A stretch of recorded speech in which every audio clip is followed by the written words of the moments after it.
So ఏమైందంటే rice వచ్చేసి biryani smell బాగుండిందనమాట. Next ఏంటంటే ఇదైతే నేను స్మెల్ చూసి ఏందబ్బా ఇలా ఉంది, ఇది పుదీనానా లేకపోతే కొత్తిమీర అని చెప్పేసి పక్కన పెట్టాననమాట. ఆ రైస్ అయితే నేను టేస్ట్ చేశాను. అందరూ ఏదేదో అనుకోవద్దండి, మళ్ళీ రైస్ బాగుండింది, రైస్ టేస్ట్ అయితే చేసా. ఇది వచ్చేసి పక్కన ఒక సైడ్కి ఉండిందనమాట, ఈ యొక్క గ్రేవీ లాంటిది చూసారా, ఇదంతా పక్కకున్నింది.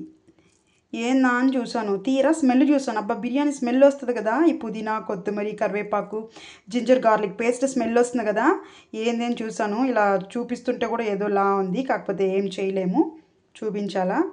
సో మంచిగా బయట తినేటప్పుడు చూసుకొని తినండి. మంచి హోటల్లోనే తెచ్చారు, నాకైతే పేరు తెలీదు.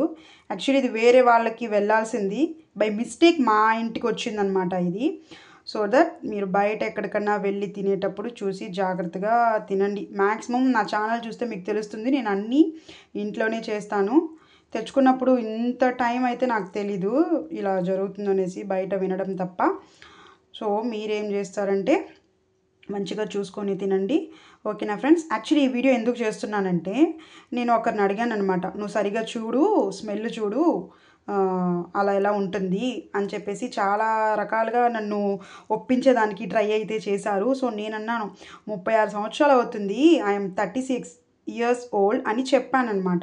సో దానికి అన్నారు, అరే ఇది భలే ఉంది, ఆ మాత్రం నీకు స్మెల్ తెలియకుండా ఉండదు కదా, సో మంచిగా చెప్పావు, దీన్ని బట్టి ఒక వీడియో చెయ్యి, సో జనాలకు కూడా తెలుస్తుంది ఇలాంటి ఫుడ్ గురించి అంటే నేను చేశానన్నమాట.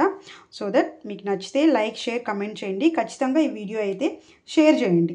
ఎందుకంటే ఇలాంటి ఫుడ్ వేరే వాళ్ళు అమ్మకూడదు. అన్నం కడుపు కోసం తింటారు కదండి, ఇలా చేయడం వాళ్ళు మిస్టేక్గా చేశారో కావాలని చేశారో, ఇది ఎంతమంది తిన్నారో నాకైతే అస్సలకి అర్థం కావడం లేదు friends. Thanks for watching friends. Okay, once again by.